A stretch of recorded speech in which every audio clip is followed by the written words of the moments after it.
Welcome,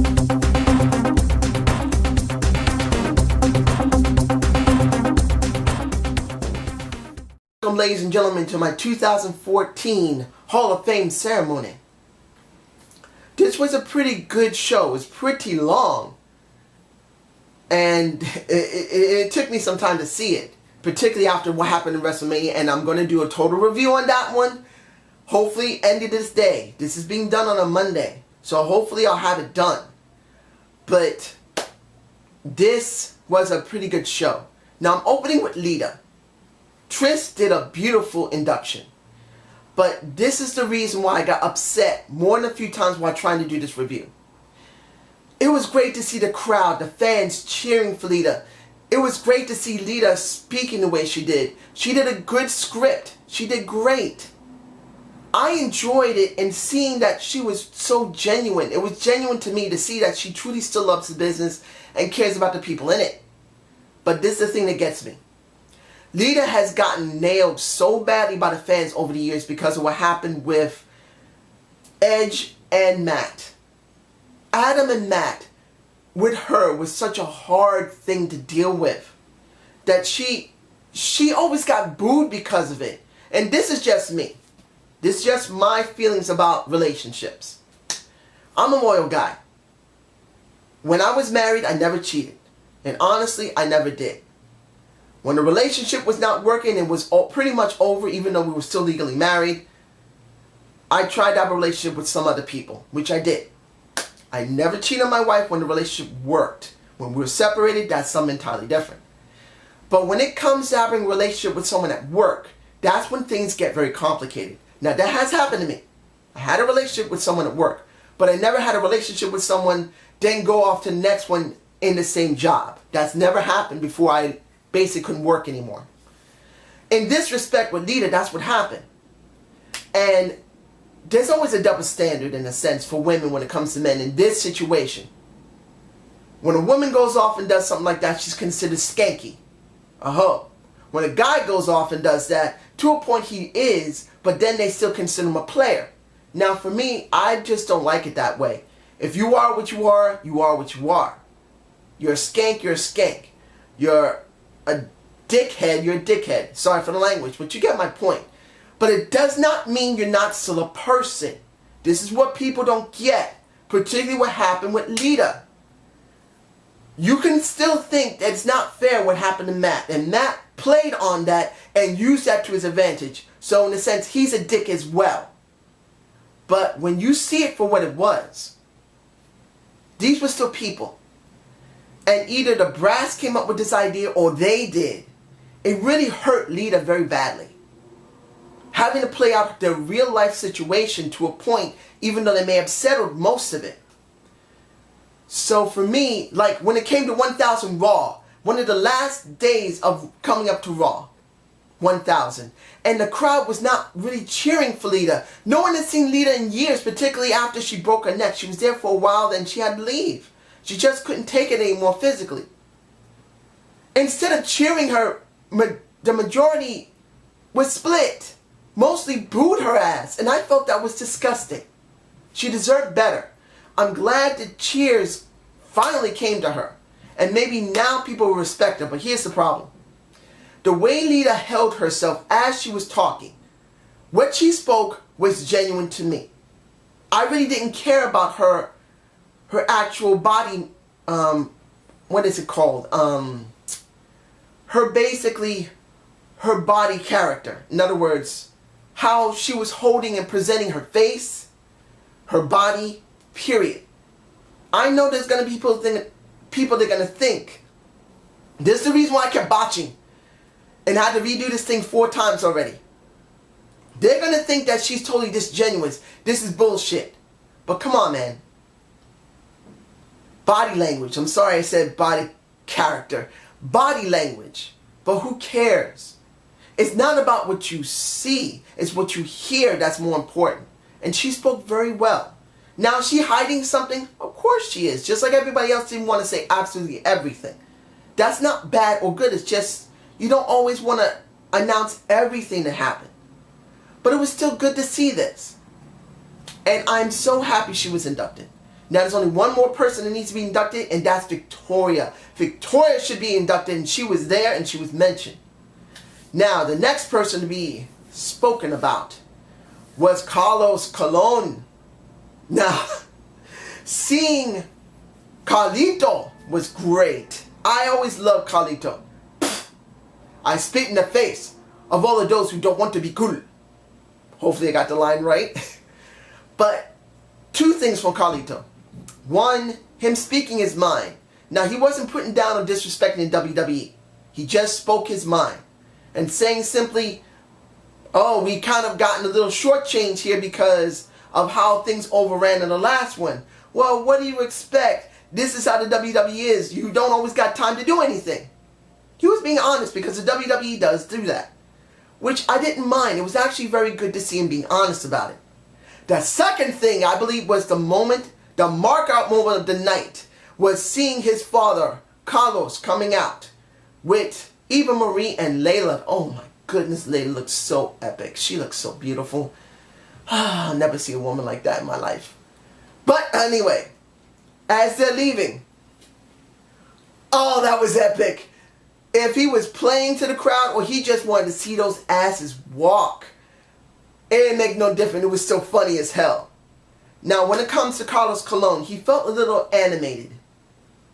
He felt very machine-like as he spoke. He really wanted to get out what he really believed was the best thing to speak. Now, you can take that away because he's such a great guy. He is. What he spoke was very ironic, very iconic, and very respectful. Now, I don't know what he said in Spanish. I'm not even going to try and ask or know what he said. Most of it is probably repeating what he said, but in Spanish. But as a American, a mixed American with a Puerto Rican heritage, I am Puerto Rican, Black, Cherokee, and Chinese. That is in my heritage. That is who I am. I don't forget where I come from. Puerto Rico's always cared about wrestling ever since he created it. And I believe it's a great thing that he did that, and I'm glad Puerto Ricans have that. And now going to Scott Hall. I am the man who make heels cool. Oh, Diamond Dallas Page inducting him was great. And I'm glad to see that this was a great moment for Scott Hall. I always loved Razor Ramon. And that match he had with the 1-2-3 Kid was a good one. Shawn Michaels another one. More than a few people he worked. I remember him seeing Sergeant Slaughter facing him in the ring. Which was, I always loved Sergeant Slaughter. It was great to see that. The NWO was epic. But I'm glad to see that he finally straightened his life out. He was a mess until DDP took him in and really straightened him out. And I'm glad to see that. It was a mess for him until he finally straightened himself out. And I hope the WWE has things for him to do, just like the Warrior is going to be doing something. I'm hoping all these guys will be doing something. And I'm hoping they'll gain something from it. And I'm so glad to see Scott. I'm so glad to see Razor Ramon finally get respected. And when it came to Big Daddy Cool Diesel, who basically was the one... Oh, I'm sorry. I got Diesel mixed up with Diamond Dallas Page. I'm very sorry. It was Diesel who inducted Scott Hall. And Diamond Dallas Page did the Snake. Because I am going to do them both at the moment. But you get my point. Seeing all those guys come out, giving that man a hug and saying, we love you, you deserve this, made me happy. Now, since I spoke about Jake, Diamond Dallas Page inducted Jake. I'm sorry. And I really enjoyed seeing Jake Roberts. It's sad to see his throat so badly messed up, but it does not take away how great of a speaker he is. You can just see the wheels turning in that mind. And it was just so good to see that he still has that fire inside him to speak properly. To pull in the people. The crowds were epic for him. They were jizzing on themselves. And it was deserving. I am so glad to have seen Jake finally get into the Hall of Fame. And seeing that he realized that wrestling gave him so much, but unfortunately he just didn't know how to handle it. But now wrestling has saved him again. It gave him something to work with in his life. He's the one that messed it up. And then once again, something from wrestling brought him back again. And is now giving him a second chance. And now let's move on to Mr. T. It was like a sermon in that damn place. Woof! Mr. T, to me, is WrestleMania 1. I'm not saying and taking anything away from Roddy Piper, Mr. Wonderful Paul Orndorff, from basically Hulk Hogan. I am you. I'm sorry, I love the Hulkster. But what made WrestleMania was Mr. T for me. I remember seeing it when I was only 13 years old. It was before I turned 14. One of the few times I can remember in my childhood, which was very bad, that it went away, my childhood. And the only thing that was there was wrestling. I loved Mr. T. He was a great guy. But seeing this felt like a sermon. And kind of reminded me of my cousins who used to run churches, where a cousin I had was a bishop at one point. If he's still alive, I'll be surprised. But it did feel like it. But that doesn't mean it was bad. Mr. T didn't want to bring up the A-Team. He didn't want to bring up WrestleMania. He didn't want to bring up working with Hulk Hogan. Not saying he didn't respect Hulk Hogan. He wanted to let people know what drove him. What made him go into the A-Team. Made him do Rocky 3. Made him do WrestleMania 1 and 2. He wanted people to know that his mother was such a great and massive influence in his life. And he hoped that someone would get it. That this is what made him who he was. And if it's not your mom, it could be your dad. It could be your brother. If someone makes such a strong motivation in your life, do not forsake it. Take in what they say. And love them and make them proud. And that's what he was saying. And I found that very good, especially that his son was the one who spoke his name coming out to the ring. I'm not ring. It felt like I was if it didn't feel like I was in a church, it felt like he was coming out to a war. That's just me. And the crowd was epic for him. And they said this was awesome. And in a day where people don't want to talk about religion, it was good to see that.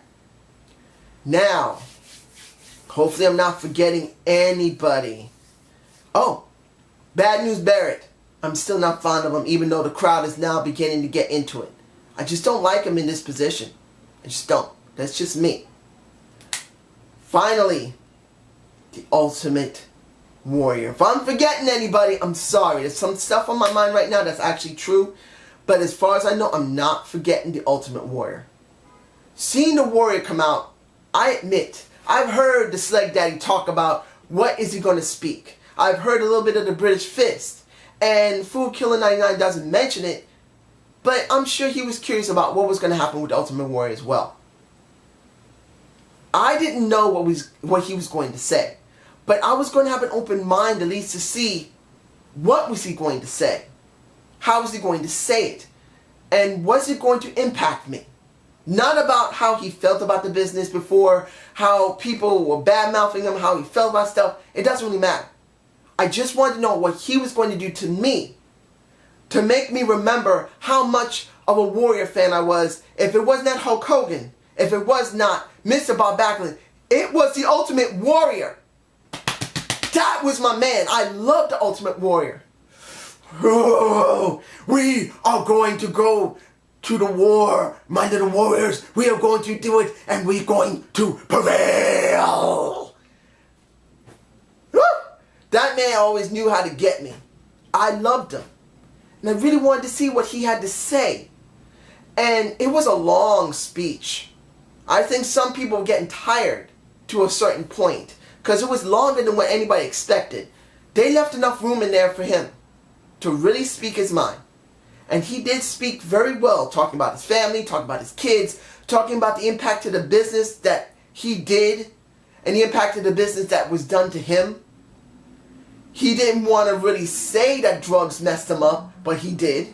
He didn't want to say the WWF, and they blurted that shit out as well, but he did, and he was honest about it. But there were certain things that he said that really touched me. One, the award for the people in the back who do a work for this business, who make sure the rings work, the lightings work, the electronics work, the cameras work. I can't remember the man that he mentioned, but I did hear about him a couple of times, that this man really literally went out all by himself with whatever t-shirts and stuff that Vince gave him, and he tried to really get the people to be interested in it. Fortunately, I can't remember the man's name right now. I'm so sorry. But he's right. Why not induct once a year one of the people in the back who bust their ass for the company? I would like to see that. I think a guy was named Vermont. I could be wrong. You guys can tell me below. But next to that, and saying simply whatever was said about me, you guys didn't give a damn. You convinced the WWE to let me still be here. He gave all the love he could to the fans, and even though they tried to give it back, he did not want that. He wanted them to know how much they gave him. And I felt that was very, very poignant. As much as these guys, look, we know that a lot of wrestlers are jaded because of the business. Either they didn't make it, or because they did make it but they didn't take care of themselves. This business is very hard. It's cutthroat in several cases. We know this. But it doesn't mean they don't understand and appreciate to a certain point how much the business changed their life and made them great. Not just in the ring or in the back, but outside in their normal lives. Some of them learn enough that they take wrestling and make it into something special. Some don't. But in the end, wrestling still means something to them, because in the heart of every wrestler is a mark. Look at what he said about John Cena being a mark, still being a big Ultimate Warrior mark. I'm still a mark. I still love the man. And you know what? I always will. So I hope you enjoyed this 2014 Hall of Fame review. Please give me a comment below, and I will be getting my WrestleMania review out as soon as possible. I got a couple of things I need to do in the next couple of days. So if my Raw is a little late and the WrestleMania is a couple of days late, please be understanding. See ya!